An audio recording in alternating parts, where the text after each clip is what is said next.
What if the night that defined a generation wasn't a playoff game, but a regular season clash buried in December? What if the torch almost passed before the flame was even ready to leave the hand that built an empire? In 1996, Michael Jordan was untouchable. 4 championships, 4 MVPs, a global icon whose presence on the court felt more myth than man. That year, the Chicago Bulls weren't just good, they were terrifying. And even Jordan himself would later say, And my favorite, the 96 Chicago Bulls, 72 wins. Tough to beat that. That team was a machine, fine-tuned by genius, powered by obsession, and led by a man who treated winning not as a goal, but a necessity. But what Jordan knew, what none of us could have predicted, was that on one cold December night, something was coming. Not a challenger, not a rival, but a glimpse into the future of basketball. A new storm was forming in Los Angeles. It wore purple and gold. It moved fast. It hit hard, and it was young. With the 13th pick in the 1996 NBA Draft, the Charlotte Hornets select Kobe Bryant from Lower Merion High School. The Charlotte Hornets have traded Kobe Bryant to the Lakers. Hello, everybody. Good afternoon. Larry Beal here in the ESPN studios in Connecticut. We're breaking into programming right now to bring you a live news conference about to take place in Atlanta, at which Shaquille O'Neal is expected to announce that he has signed a 7-year, $120 million contract to join the LA Lakers. The Lakers had just added 2 names that would reshape the NBA for the next decade. Shaquille O'Neal, the most physically dominant big man the league had seen in a generation, and a quiet, sharp-eyed rookie named Kobe Bryant, who studied Michael Jordan the way monks study scripture. Shaq had arrived through free agency. Kobe, fresh out of high school, had come via the draft. They were unproven together, but you could already feel it. The chemistry, the ambition, the hunger. They hadn't built a dynasty yet, but they would. Still, on that night, in that arena, they were the challengers. And Michael Jordan wasn't the type to roll out a red carpet for anyone. Their confidence, their attitude, their youth, it meant nothing to him. In Jordan's world, there was no such thing as the next generation. There was only now, and he owned it. Because Michael wasn't just a competitor, he was a gatekeeper. And anyone who wanted the crown had to survive the fire first. The Chicago Bulls were already gods in motion. At 21-3, they weren't just leading the league, they were intimidating it. They had become a well-oiled machine, a dynasty in the making. The triangle offense, perfected under Phil Jackson's Zen-like discipline, carved defenses open like poetry in motion. Every screen had a purpose, every pass, an intention, every cut, a pattern. Yeah, and I'm biased, so I'm going to say the 96 Bulls. I think, honestly, when I look back at that Bulls team, that team was actually built to play today. This wasn't street ball. It was strategy, executed with soul, a ballet of athleticism and skill that left opponents bewildered and outmatched. But they weren't perfect that night. Luke Longley, their 7-foot Australian center, was injured. While he was no superstar, he was an anchor in the paint. His absence was felt deeply, especially against a force of nature like Shaquille O'Neal. Longley's injury was a significant blow. He provided not only size, but also a level of experience that was crucial in high-pressure situations. Against most teams, it wouldn't matter. But that night, against a beast like Shaq, that absence would haunt them. The Bulls were about to face a challenge that would test their mettle and their resolve. Well, they're going to miss Luke Longley, obviously. That's a major concern for the Bulls. They're going to do it center by committee, using Robert Parrish, using Bill Winnington, and using Dennis Rodman. Now, Dennis Rodman last year did a great job on Shaq, and they're going to put him on them towards the end of the game. But if all else fails, it's called hack a Shaq tie. The Lakers, meanwhile, weren't there yet. But you could feel they were close. Their 18-8 record wasn't flashy, but their potential, explosive. Shaquille O'Neal, newly signed from Orlando, wasn't just a superstar. He was an era waiting to erupt.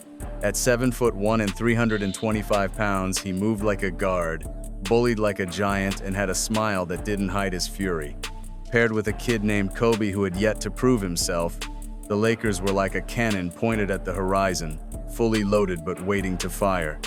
They were on the brink of something special, and this game was their opportunity to showcase their talent against the best. And this game? This was their test. Could they rattle the king? Could they make him bleed? The stakes were high, and the atmosphere was electric, charged with anticipation. Fans filled the United Center, their excitement palpable, knowing they were about to witness a historic clash. The arena buzzed with conversations about the implications of this game, not just for the standings, but for the legacy of both franchises. It was a night that would be remembered long after the final buzzer. From the first minute, it was clear, the Lakers were not in awe. They came into the United Center swinging, and Shaq led the charge.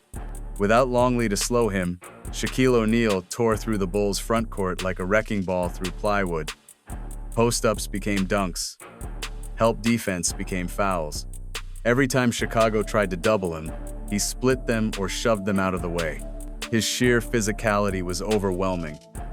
A reminder that the game was not just about finesse, but also about strength and dominance. By the end of the first quarter, he had already made a statement, and the Lakers led 36-22. The crowd? Muted, confused, even a little nervous. They had come to see greatness, but they were witnessing a challenge to their hero, and it was unsettling. The atmosphere shifted from excitement to anxiety as the realization set in that the Bulls were in serious trouble. The Lakers were not just playing, they were asserting their will, and the Bulls were struggling to respond. But Jordan? He didn't flinch. He observed. He timed. He stored every detail. Where the doubles came from, how the Lakers rotated, when the backline got lazy, because that's what killers do. They wait for the opening. And when they strike, it's already too late. He was a master strategist, and he knew that patience was key. Even as Shaq put on a physical clinic, Jordan began to whisper his answer. A fadeaway here, a spin there, a soft jumper through contact, a dish to Pippen, a dime to Kukoc. He wasn't reacting. He was calculating. He understood that the game was a chess match, and every move mattered. Each possession was an opportunity to gather information, to learn the weaknesses of his opponents, and to prepare for the moment when he would unleash his full arsenal. He was not just playing the game, he was studying it, waiting for the perfect moment to strike. As the first half progressed, Jordan began to find his rhythm. He started to connect on mid-range jumpers, finding his spots on the floor with precision. Each basket was a small victory, a signal to his teammates that they were still in the fight. He utilized his footwork, creating separation from defenders with a quick jab step or a subtle shoulder fake. The crowd, initially subdued, began to respond to his efforts, their cheers growing louder with each bucket.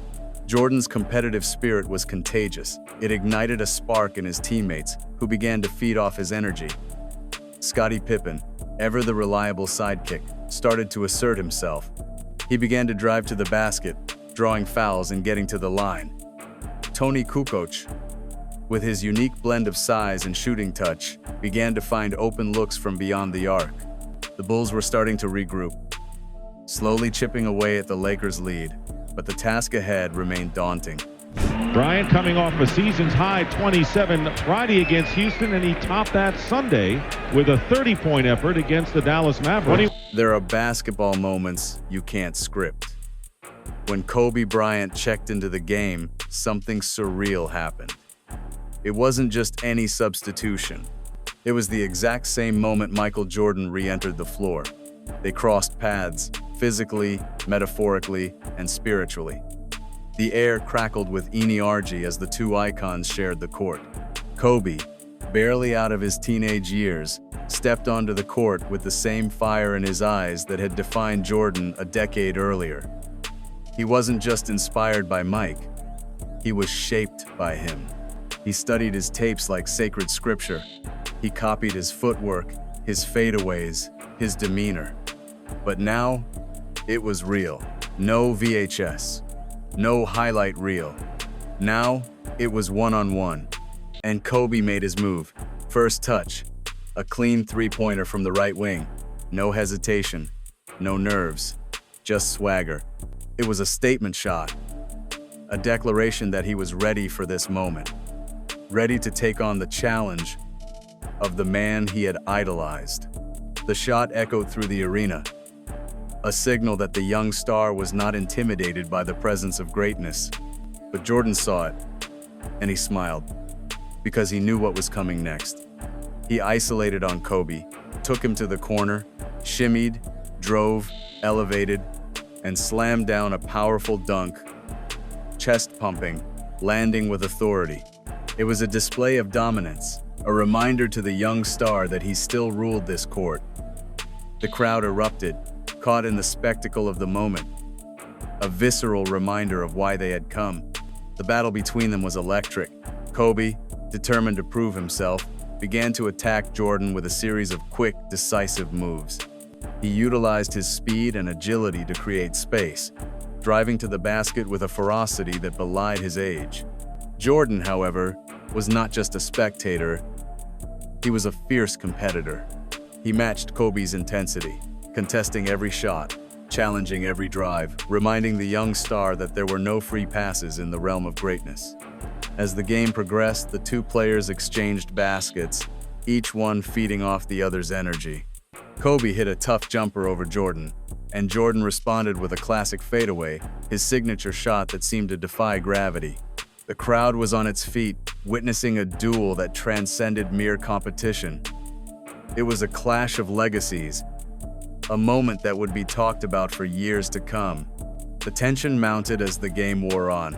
Every possession felt critical. The Lakers were still trying to maintain their lead, but the Bulls were closing in. Jordan continued to assert himself, not just as a scorer, but as a leader. He encouraged his teammates, demanding more from them, pushing them to elevate their game. Kobe, in turn, absorbed the lessons being laid before him, understanding that greatness was not just about talent, it was about heart, grit, and the willingness to fight for every point. The Lakers were flying, Shaq was feasting, the Bulls were flailing, and then Jordan decided, enough. Not desperation, not panic, just that MJ gear, that place only he could reach. Every possession he controlled, every movement refined. His fadeaway was unstoppable. His timing, perfect. He caught defenders leaning, baited them into fouls, punished them with free throws. Even when he missed, he followed his own shot, rebounded, scored again. He was relentless, a force of nature that could not be contained. There were no fast breaks, no highlight dunks, just cold, efficient destruction. By halftime, Jordan had 20 points, but the Bulls were still down by 15. It felt wrong. It felt like a crime to see a masterpiece being painted in a losing effort. The fans sensed it too. They were restless, yearning for a comeback that seemed just out of reach. The tension in the arena was palpable, a mix of hope and anxiety, but the second half was still to come, and the king wasn't done. He was a warrior, and he would fight until the final buzzer. The game was far from over, and he had no intention of letting it slip away. He was determined to show that he was still the best player in the game, and he would not let the young challengers take that away from him. As the second quarter drew to a close, Jordan began to find his groove. He hit a series of mid-range jumpers, his signature shot that seemed to float effortlessly through the air. Each basket was met with roaring applause from the crowd, a wave of sound that surged through the arena, igniting the hopes of Bulls fans. He was not just scoring, he was taking command of the game, reminding everyone that he was still the king of the court. The Bulls' defense began to tighten as well. Pippen and Rodman ramped up their intensity, applying pressure on the Lakers and forcing turnovers. The tide was turning, and Jordan was at the center of it all. He orchestrated the offense with the precision of a maestro, directing his teammates and ensuring everyone was in the right position. As the clock wound down on the first half, Jordan made a brilliant play, driving to the basket and drawing a foul. He hit both free throws, cutting the deficit to 13. The momentum was shifting, and the Bulls could feel it. The Lakers, once so dominant, began to show signs of vulnerability. The confidence that had fueled their early success was wavering, and Jordan was ready to capitalize. The third quarter brought doubt. Jordan's shots, once automatic, missed wide, mid-range pull-ups, layups. Even his rhythm seemed off. Meanwhile, Shaq stayed hot. He dunked on triple teams. He moved bodies like they were made of cardboard. The Lakers were feeding off the energy of their young star and their dominant big man. And the momentum was shifting. And Kobe? He showed flashes. A smooth drive, a no-look pass, confidence. For a moment, it felt like the Bulls might actually break. The Lakers pushed the lead to 18. The United Center was eerily quiet. The fans were holding their breath, witnessing a potential changing of the guard. But Jordan didn't panic. He didn't quit. He just shifted gears again, digging deep into that well of determination that had defined his career. He knew that champions rise to the occasion, and he was determined to show that he was still the best player in the game. He began to strategize, recognizing that he needed to involve his teammates to regain control of the game. As the third quarter progressed, the Bulls struggled to find their footing. Jordan's shots continued to miss their mark, and frustration began to creep in. He was taking high-percentage shots, but the basketball gods seemed to conspire against him.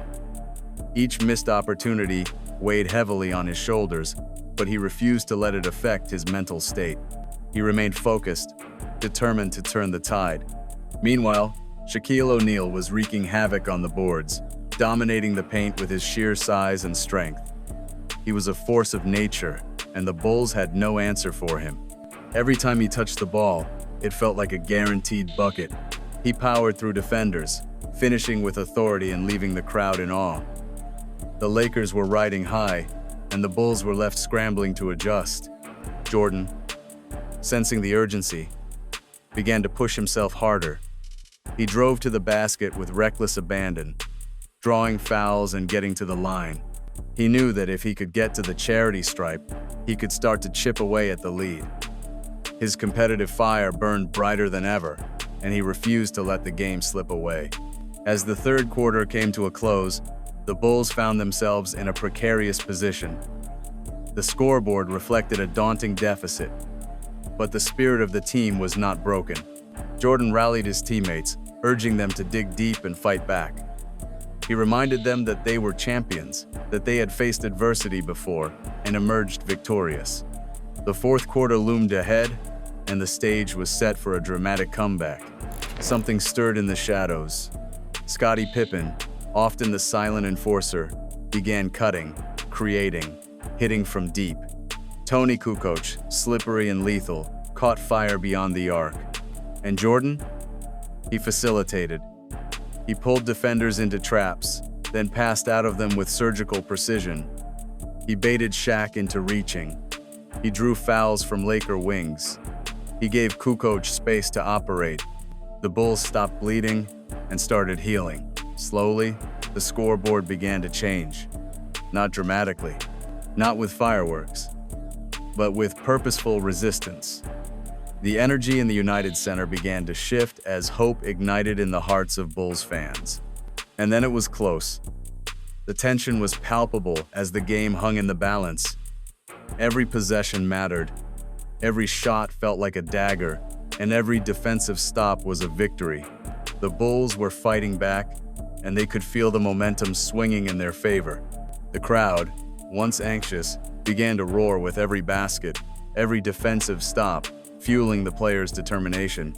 Jordan, now fully engaged, began to orchestrate the offense with precision. He recognized that his teammates were finding their rhythm, and he was determined to involve them. He set up Pippen for a three-pointer from the corner, and the shot swished through the net, igniting the crowd. The Bulls were alive, and the energy was infectious. Kukoc, feeling the adrenaline, hit back-to-back jumpers, cutting the Lakers' lead to single digits. Each basket was a testament to the Bulls' resilience, a reminder that they were not going down without a fight. Jordan continued to push, driving to the basket and drawing defenders, creating opportunities for his teammates. The defensive intensity ramped up as well. Rodman, with his relentless hustle, began to dominate the boards, snatching rebounds and igniting fast breaks. The Bulls were feeding off each other's energy, and the tide was turning. The Lakers, once so confident, began to show signs of frustration. The momentum had shifted, and the Bulls were ready to capitalize. As the clock ticked down, the Bulls' confidence soared. They could feel the energy in the building, the palpable excitement of the fans urging them on. Jordan was relentless, pushing the pace and demanding excellence from everyone on the court. He was a maestro conducting a symphony, each player contributing to the crescendo that was building. The fourth quarter was war. Every possession, contested. Every screen, physical. Every rebound, a scrum. The Bulls locked down defensively. Dennis Rodman battled inside, doing what he did best, grabbing boards and creating chaos.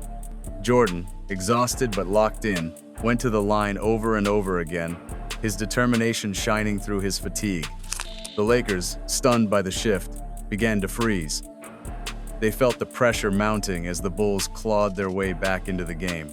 And then, with the score closing in, Jordan drew another foul, knocked down one of two. Then, Tony Kukoc, from the left wing, with the clock ticking, rose up, bang, tied, 116. From 22 points down, the Bulls had pulled even, and they weren't done yet. The crowd erupted, a wave of sound washing over the arena as the Bulls completed their remarkable comeback. The energy was electric, and the players could feel the adrenaline surging through their veins. As the fourth quarter progressed, every possession felt monumental. The intensity in the arena reached a fever pitch. Jordan, now a man possessed, continued to attack. He drove to the basket, drawing defenders and creating chaos. He was relentless, refusing to back down, and the Lakers were starting to feel the weight of the moment. The Bulls' defense tightened, and they began to force turnovers. Rodman was everywhere, snatching rebounds and disrupting the Lakers' offense. Pippen was a defensive stalwart, contesting shots and making life difficult for Kobe. The Lakers, once so confident, were now scrambling to find their footing. With each passing minute, the momentum shifted further in favor of the Bulls. Jordan hit a clutch jumper to give Chicago their first lead of the game. The crowd erupted, a roar of ecstasy that reverberated through the United Center. The Bulls were alive, and they could feel victory within reach. As the clock wound down, the stakes couldn't have been higher. Every shot felt like it could be the difference between victory and defeat. Jordan, ever the closer, took control.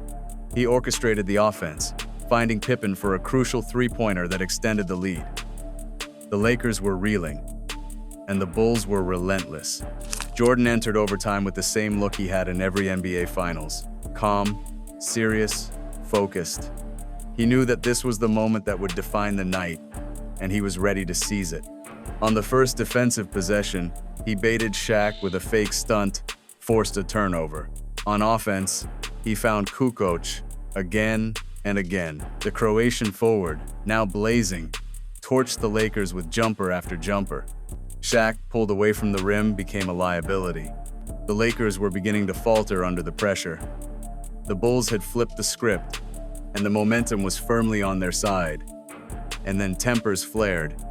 Rodman and Shaq clashed, a shoving match that nearly turned into chaos. But the referees intervened. The game stayed intact. And Jordan? He stepped to the line. 2 free throws. Game, set, legacy. With each shot, he solidified his status as a champion. A player who thrived under pressure and delivered when it mattered most.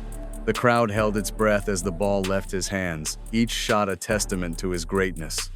As the overtime period unfolded, every possession was a battle.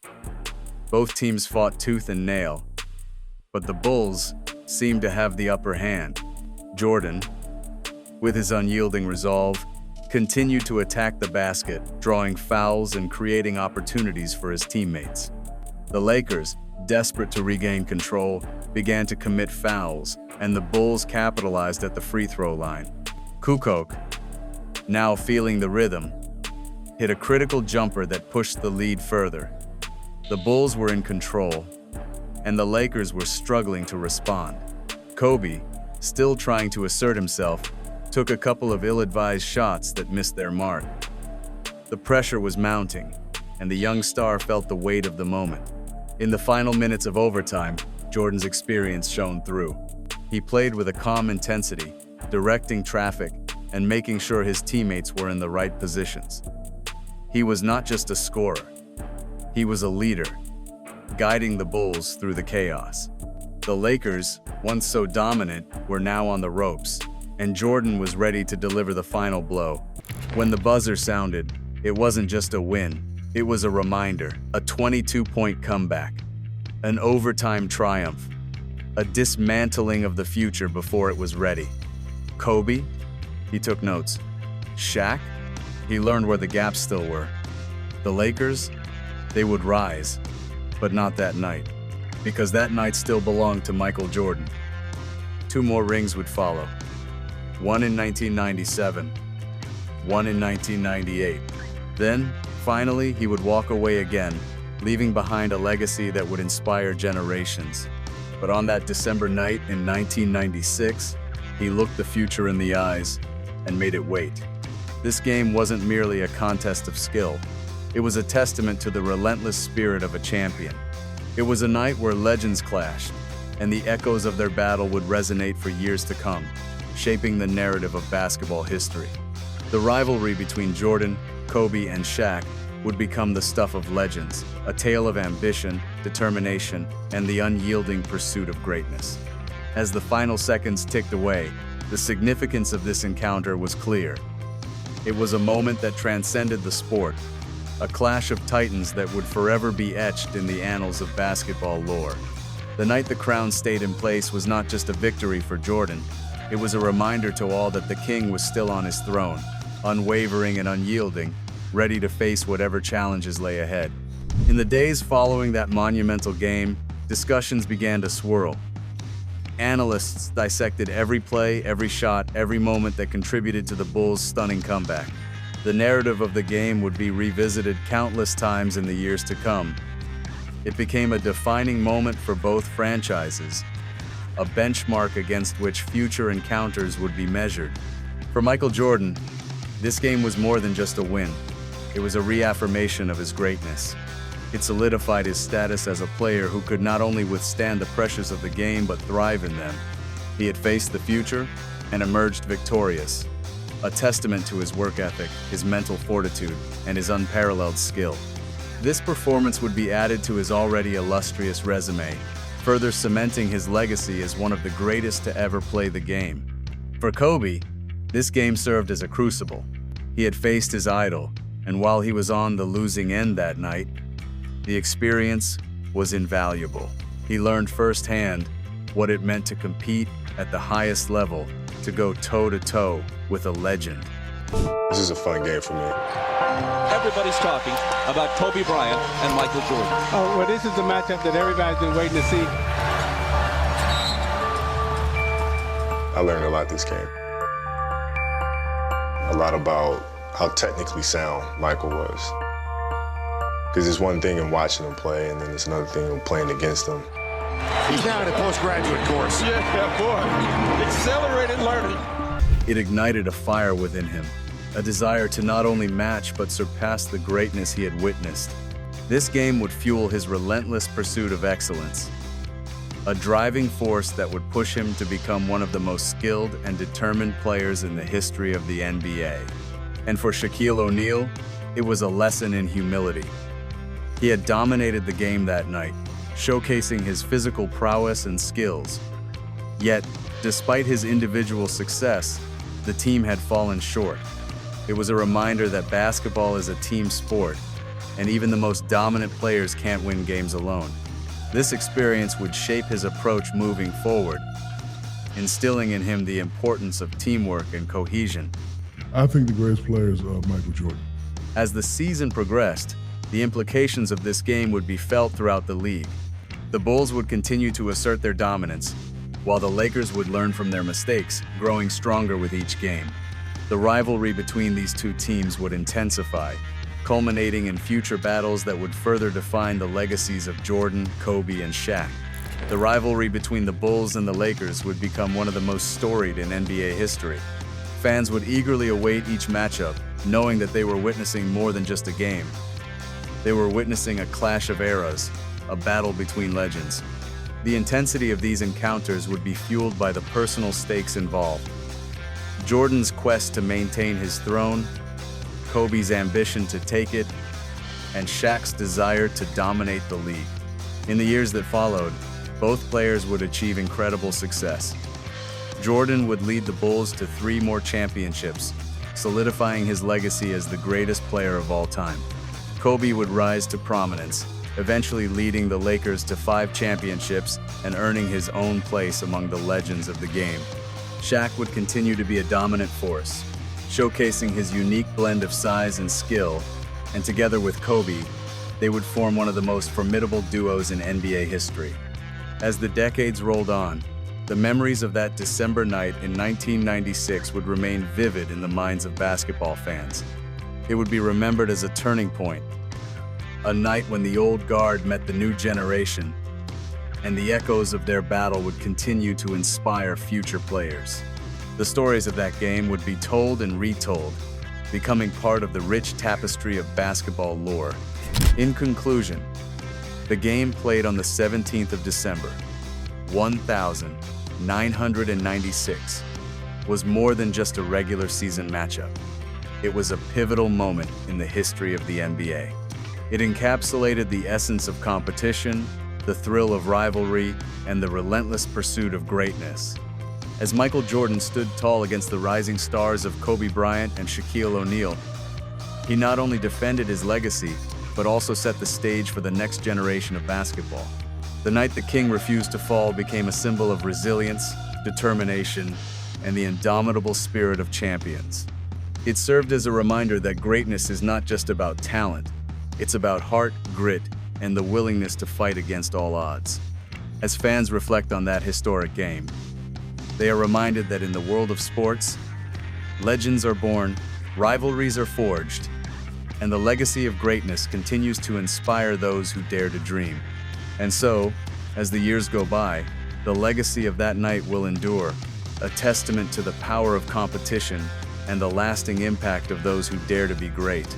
The echoes of Jordan's triumph, Kobe's ambition, and Shaq's dominance will forever resonate in the hearts of basketball fans, ensuring that the night the crown stayed in place will never be forgotten. The game wasn't just a chapter in the book of NBA history. It was a definitive moment that would shape the narrative of basketball for years to come. It was a night when the past met the future, and the king refused to fall, solidifying his place in the pantheon of basketball greatness. The legacy of that night would inspire countless players, reminding them that in the face of adversity, true champions rise, and the spirit of competition endures.